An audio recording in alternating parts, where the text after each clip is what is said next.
Dans une Haïti en quête de reconstruction, devons-nous continuer à faire porter à nos jeunes talents le poids d'une nation entière, ou apprendre à les regarder d'abord comme des individus en devenir, capables d'évoluer, d'échouer et surtout de grandir? Ariana Lafont, entre trajectoire personnelle, pression collective et quête de sens. Ariana Lafont, une jeune femme à peine entrée dans l'âge adulte, se retrouve propulsée sur une scène qui dépasse largement le cadre d'un simple challenge. Invitée à participer à une compétition au Togo, en Afrique de l'Ouest, elle entre dans un univers où la performance ne se limite pas à des compétences techniques. Ici, il est question de dépassement de soi, de concentration extrême, de maîtrise émotionnelle et d'une véritable maturité intellectuelle. Mais très vite, la réalité du terrain révèle une autre dimension, plus complexe, plus humaine et parfois moins équitable. Dans un environnement fortement exposé, où chaque geste est observé et chaque parole interprétée, les imperfections deviennent visibles. Entre maladresse, incompréhension, perception biaisée et parfois même une certaine mauvaise foi, le cadre du jeu se transforme progressivement en espace de tension. Et c'est là qu'intervient un élément encore plus déterminant, le regard extérieur.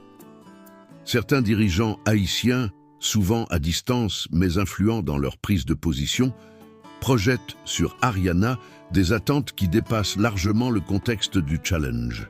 Leur regard, parfois critique, parfois chargé d'exigences symboliques, contribue à transformer une expérience individuelle en affaire publique. Ce qui devait être un parcours personnel devient alors un terrain de jugement collectif. Ariana se retrouve ainsi au cœur d'un dilemme délicat.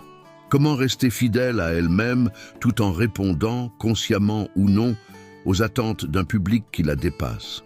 Comment naviguer entre authenticité personnelle et stratégie de jeu dans un environnement où tout est scruté, analysé, parfois amplifié?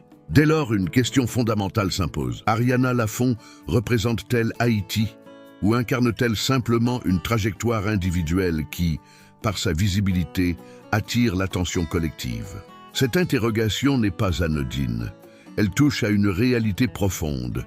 Dans un pays comme Haïti, marqué par des fragilités structurelles, des crises répétées et une quête constante de reconstruction, chaque figure exposée à l'international devient, volontairement ou non, porteuse de sens. L'individu cesse d'être seulement lui-même pour devenir un symbole, une projection, parfois même un espoir. Dans ce contexte, chaque prise de parole prend une dimension particulière. Chaque décision, chaque attitude, chaque réaction peut être interprétée comme un message, non pas seulement sur la personne elle-même, mais sur ce qu'elle est censée représenter. Ariana, qu'elle le veuille ou non, se retrouve ainsi inscrite dans une dynamique qui dépasse largement son intention initiale. Elle devient, aux yeux de certains, le reflet d'un peuple.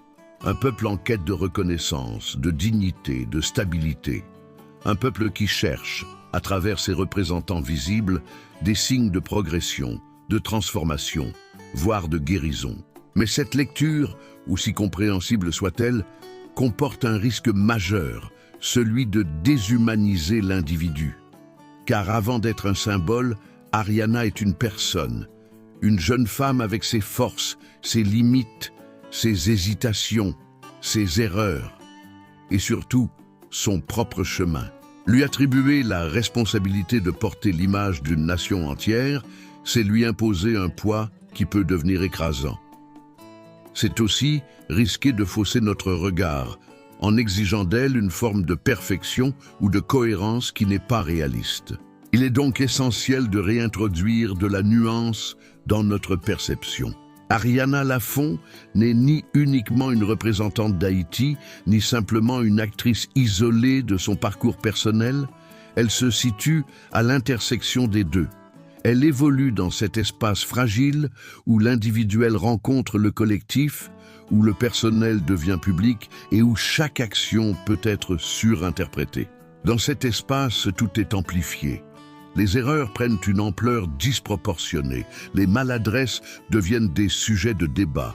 Mais à l'inverse, les efforts sincères, les moments de lucidité, les décisions courageuses peuvent également devenir porteurs de sens. Peut-être est-ce là que réside la véritable clé de lecture.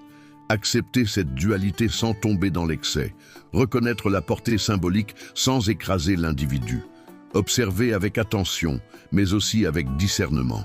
Car au fond, la question dépasse Ariana Lafont. Elle interroge notre manière de regarder nos propres figures émergentes. Elle révèle une tension plus large entre le besoin de représentation collective et le respect de l'individualité. Dans une société en quête de repères, il est tentant de transformer chaque visage visible en porte-drapeau.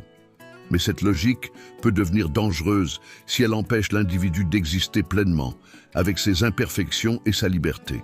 Ariana, dans ce contexte, non seulement de ses propres capacités et limites, mais aussi de nos attentes, de nos projections et de notre rapport à l'image.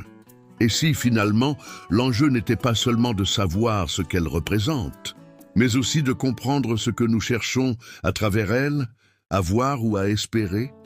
Dans une Haïti en quête de reconstruction, devons-nous continuer à faire porter à nos jeunes talents le poids d'une nation entière, ou apprendre à les regarder d'abord comme des individus en devenir, capables d'évoluer, d'échouer et surtout de grandir?